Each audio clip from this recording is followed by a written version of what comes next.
coba-coba bersuara azan. Jangan akan rela. Orang yang ke Melayu bubuk sumit, mungkin singa lala pikir akan kayu bina. Hei pengkhianat agama, baik sangka kamu akan mengikut. Bukan terang-terang awak.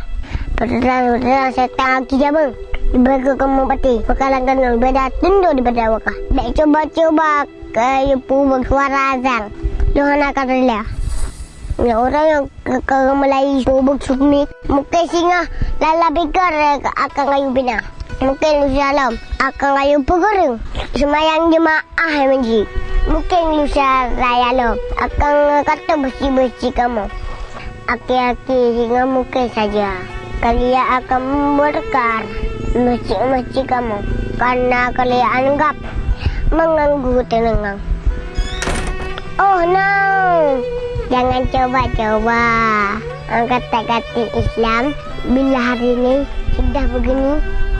Mungkin mata ayah singa Islam yang tinggal ngenang yang royong sungguh sedih. Hai apa? Nah ini tinggal cukup Islam. Dah buka rumah benar dalam. Kedai laut dah buka rumah dia sampang anjing. Bah. Nama apa?